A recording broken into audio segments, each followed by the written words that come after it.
अब तुम बेफिक्र होकर घर के अंदर जाओ।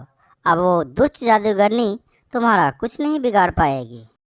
रानी परी का धन्यवाद कर जब टुनटुनी चिड़िया उस पेड़ पर बने सेब के घर के अंदर गई, जादुई सेब का घर बहुत ही सुंदर था, एकदम महल जैसा। टुनटुनी चिड़िया को देखकर जादुई सेब का घर बोला, बेटी, तुम दिल की बहुत अच्छी हो। तुम्हें जो कुछ भी चाहिए होगा तुम मुझसे मांग लेना। मैं तुम्हें किसी भी चीज की कमी नहीं होने दूंगा। तुम आराम से इस घर में रहना। तब से टुनटुनी उस जादुई सेब के घर के अंदर मजे से रहने लगी। लेकिन कुछ ही दिनों में उस दुष्ट जादूगरनी शकीरा को उस जादुई घर के बारे में पता चल गया। अच्छा, तो उस रानी परी ने उस लड़की को जादुई सेब का घर दिया है। मैं अभी जाकर उस लड़की को मारकर उस जादुई सेब घर का मालकिन बन जाती हूँ। फिर दिखाती हूँ उस रानी परी को कि कौन ज़्यादा शक्तिशाली है। ही ही ही ही ही ही। ये सोचकर जादूगरनी उस जादुई सेब घर के पेड़ के पास पहुंची और जैसे ही उस घर के अंदर जाने की कोशिश की, तभी उस जादुई सेब घर से आवाज आई, मुझे पता है तुम कौन हो और तुमने यहाँ आने की हिम्मत कैसे की। और अगर अपना खैरियत चाहती है तो तू वापस लौट जा, क्योंकि तुझ जैसी दुष्ट और पापी का यहाँ कोई काम नहीं। मैं अच्छे के साथ अच्छा और बुरे के साथ बुरा हूँ।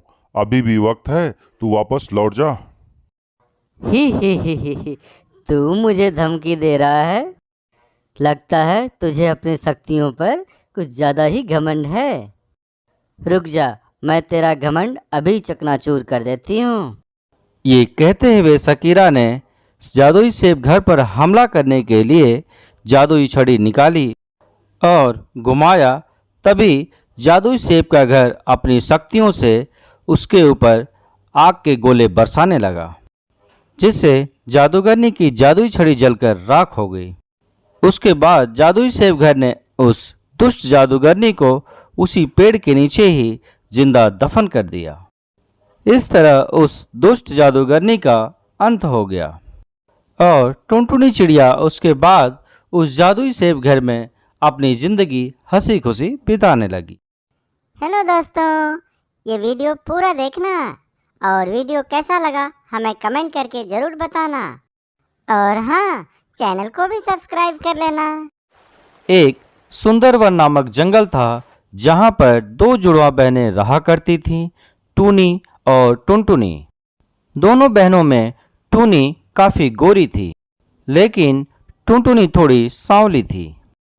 उसकी माँ टूनी को ही सिर्फ प्यार किया करती थी, क्योंकि वो काफ़ी ज़्यादा गोरी और सुंदर थी। टूनी बेटा, चलो अब तैयार हो जाओ। आज मैं तुम्हें एक बड़े से पार्टी में लेकर चलूँगी और वहाँ से आते समय मॉल में ले चलकर शॉपिंग भी कराऊंगी।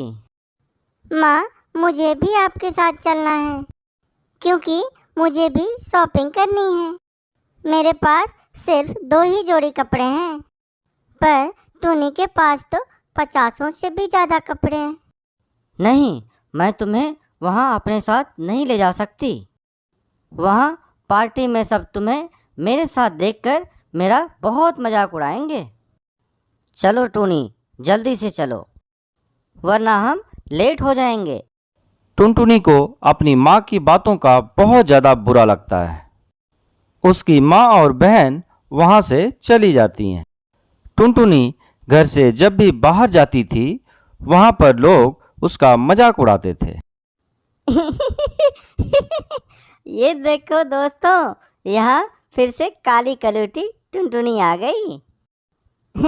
इसे चांद भी देख लेना, वो भी शर्म के मारे बादल के पीछे छुप जाए।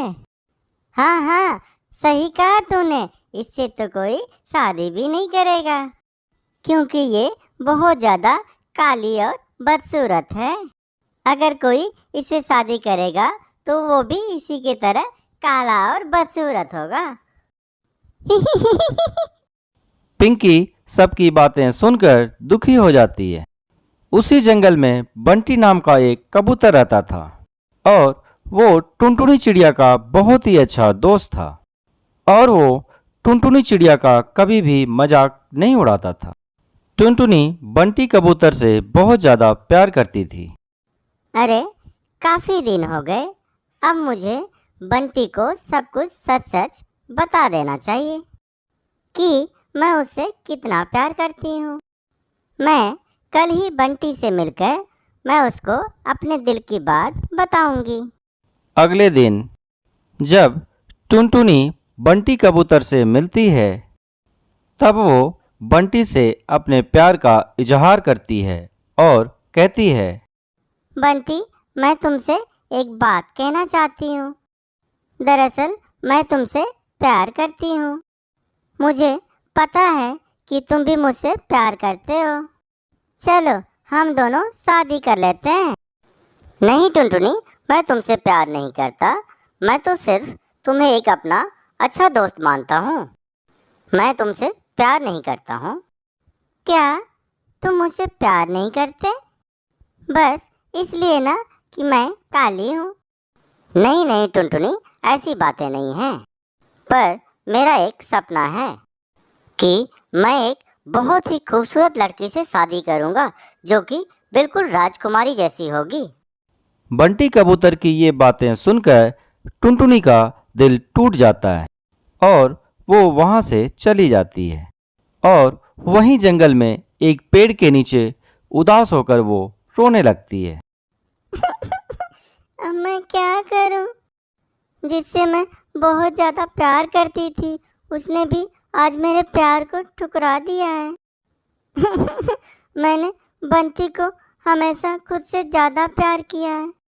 आज उसने मुझे सिर्फ इसलिए ठुकरा दिया क्योंकि मैं काली हूँ। अब मैं क्या करूं अगर मैं काली हूँ तो? टुनटुनी चिड़िया के रोने की आवाज़ सुनकर वहाँ पर एक जादुई लिपस्टिक का पेड़ प्रकट होता है और कहता है, क्या हुआ बेटा, तुम यहाँ अकेली बैठकर रो क्यों रही हो?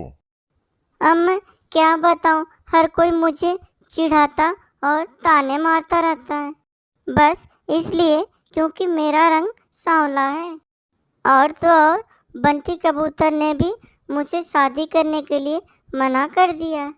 मेरी माँ और मेरी बहन भी मुझसे थोड़ा सा भी प्यार नहीं करती हैं। कोई बात नहीं, काले दिखने वाले लोग बदसूरत नहीं होते, बल्कि वो तो दिल से खूबसूरत होते हैं। मैं तुम्हें एक जादुई लिपस्टिक देता हूँ। इसे लगाते ही तुम बहुत ज्यादा सुंदर हो जाओगी। ये कहकर जादुई पेड़ वहाँ से गायब हो जाता है। पेड़ से जादुई लिपस्टिक पाकर टुनटुनी चिड़िया बहुत ज़्यादा खुश हो जाती है और वो तुरंत उस जादुई लिपस्टिक को लगा लेती है। उसको लगाते ही टुनटुनी चिड़िया बहुत ज़्यादा खूबसूरत हो जाती है। तभी वहाँ पर बंटी भी आ जाता है। अरे टुनटुनी, तुम इतनी ज़्यादा खूबसूरत कैसे हो गई? क्या मैं कोई सपना देख रहा हूँ या फिर ये हकीकत है? ये तुम ही हो ना? हाँ बंटी, मैं ही हूँ। ये सब तो उस जादुई लिपस्टिक का कमाल है जो मुझे उस जादुई पेड़ ने दिया था, जिसे लगाते ही मैं इतना ज़्यादा खूबसूरत हो गई। अरे वाह, मैंने तो जितना ज़्यादा सुंदर सोचा था तुम तो कहीं उससे ज़्यादा, बहुत ही ज़्यादा खूबसूरत हो गई हो। क्या तुम मुझसे शादी करोगी? बंटी की बातें सुनकर टुनटुनी बहुत ज़्यादा खुश हो जाती है और वो बंटी के साथ शादी करने के लिए तैयार हो जाती है। कुछ ही दिनों में दोनों की धूमधाम से शादी हो जाती है और दोनों हंसी खुशी रहने लगते हैं।